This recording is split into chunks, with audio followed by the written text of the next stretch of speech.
Every CDL holder has a record in the FMCSA Drug and Alcohol Clearinghouse. That record exists whether or not you have ever had a violation, whether or not you have ever been queried by an employer, and whether or not you have ever logged into your account. Registration in this database is a mandatory federal requirement for all commercial driver's license and commercial learner's permit holders. From the moment you register, the record becomes active and permanently binds to your CDL number for the duration of your driving career. If you ignore this requirement, any prospective employer attempting to run a standard pre-employment query on you will immediately hit a system block. That block means the employer cannot complete the required background check, which legally bars them from placing you in any safety-sensitive role. Avoiding the system does not shield your record. It simply guarantees that you cannot be hired to drive. To access your record, you must pass through a strict authentication layer. Access is granted exclusively through login.gov, the federal government's secure identity verification platform. Security protocols for the database are tightening. On April 27, 2026, a major compliance shift takes effect regarding how users verify their identities. The system splits into two verification pathways, one for system operators and another for CDL holders. Operators require strict biometric identity verification through IDEMIA. Drivers, however, bypass this biometric lock, continuing to verify identity using their standard commercial driver's license. Even with this current separation, the overall security environment of the Clearinghouse is becoming increasingly restrictive to prevent fraud. Because these access rules update frequently, you must monitor the official website, clearinghouse.fmcsa.dot.gov, for the latest registration procedures. Maintaining accurate, verified login credentials is a baseline requirement for operating in the modern commercial driving industry. The primary way you will interact with the Clearinghouse is when a prospective employer initiates a full pre-employment query to review your history.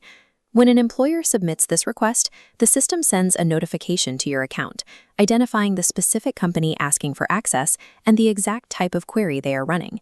The request opens a strict 24-hour window for you to respond. You must grant consent through this gate to keep the hiring process moving. An employer cannot force you to grant access, but declining consent immediately severs the connection, physically hard stopping the employment process. If you miss this window unintentionally because you were on the road or missed an email, the request remains active.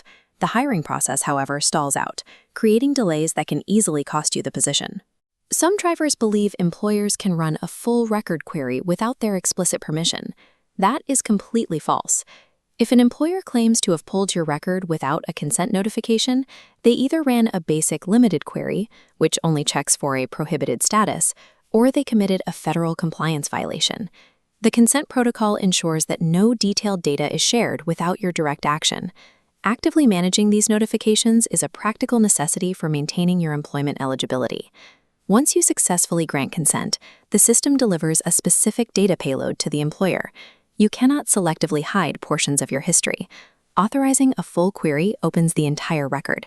The employer receives a 5-year timeline, sorted into administrative and clinical data. Administratively, they see violations, evaluations, and return-to-duty clearance statuses, but the system strictly protects clinical privacy. They cannot see medical diagnoses, treatments, or clinical findings.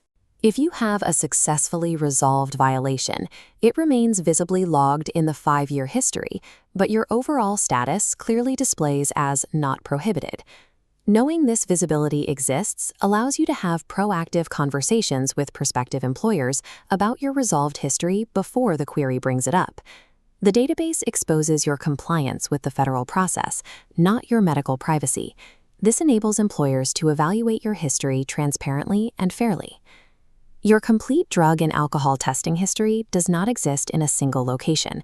It is split across two entirely separate record architectures. On the left is the Federal Clearinghouse, storing only broad status tags and administrative routing history. On the right, detailed Part 40 local records, like collection documents, chain of custody forms, and lab results, are held directly by your employer. These localized records are generated during your time with that specific company and remain trapped within their filing system. You maintain a federal right to access these specific files held by your past employers. Submitting a formal written request legally obligates the employer to provide you with copies of this documentation within a strict timeline. Commanding true control over your data requires managing both your federal administrative status in the Clearinghouse and your localized clinical records held by employers. Because administrative errors in this system pose an immediate threat to your employment eligibility, you must know how to correct them quickly. As shown here, the dispute resolution system splits into two specific pathways: the data queues portal for factual errors and direct FMCSA contact for fraud. The data queues portal strictly corrects factual errors, like incorrectly reported dates or missing return-to-duty completion entries. You cannot use the data queue system to argue against the validity of a correctly reported positive test result. Contesting an actual test result requires a different mechanism, requesting a split specimen retest within 72 hours of the medical review officer's report. If your record contains fraudulent SAP evaluations or clearances generated by an uncredentialed operator, bypass data queues entirely and route the issue directly to the FMCSA. Applying the correct dispute protocol accelerates your resolution. Misrouting a complex fraud claim through standard administrative channels will severely delay your return to work. The most effective defense against data errors is routine monitoring. For active drivers, logging into the database once a month is a standard best practice. Proactive record checks are absolutely mandatory before initiating any job change or CDL renewal transaction.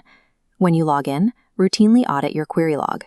Look closely for unrecognized company names or unauthorized access attempts.